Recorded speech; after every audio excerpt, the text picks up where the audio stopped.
Kepala BGN sebut PSSI sulit menang karena kurang gizi. Kepala Badan Gizi Nasional, BGN, Dadan Hidayana menyinggung kemampuan timnas Indonesia dalam memenangkan setiap pertandingan yang mereka lakoni. Komentar ia berikan khususnya terhadap kekalahan yang dialami timnas.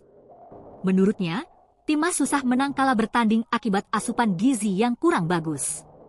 Jangan heran kalau PSSI itu sulit menang karena main 90 menit berat. Kenapa? Karena gizinya tidak bagus.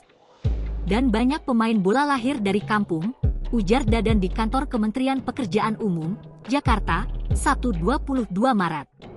Sekarang PSSI sudah agak baik karena 17 pemainnya merupakan produk makan bergizi di negeri Belanda, imbuhnya. Sayangnya, kata Dadan, timnas saat ini masih belum bisa mengalahkan Australia dan Jepang.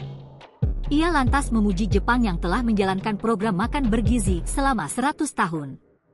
Apalagi Jepang yang makan bergizi sudah 100 tahun, IQ rata-rata tertinggi dunia Jepang karena makan bergizinya sudah 100 tahun, tuturnya.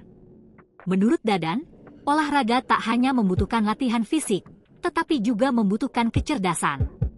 Dalam permainan sepak bola, kecerdasan ini dibutuhkan mulai dari mengoper bola secara cermat hingga membaca permainan lawan. Lebih lanjut, Dadan awalnya membahas soal pertumbuhan penduduk Indonesia hingga 2045 ketika 100 tahun Indonesia merdeka.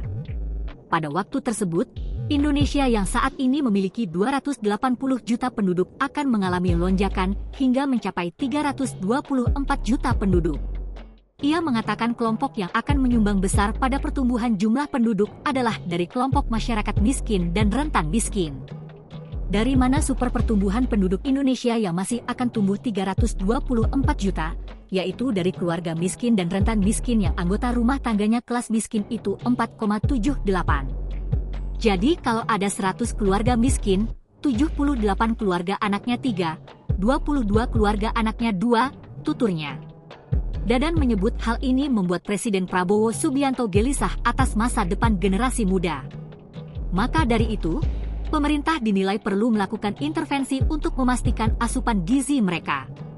Anak yang sekarang masih dalam kandungan, kemudian anak balita, anak TK, anak SD, SMP, SMA, 20 tahun kemudian ini akan menjadi tenaga kerja produktif.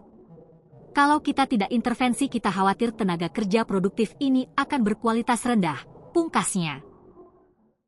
Download Tribun X sekarang. Menghadirkan lokal menjadi Indonesia.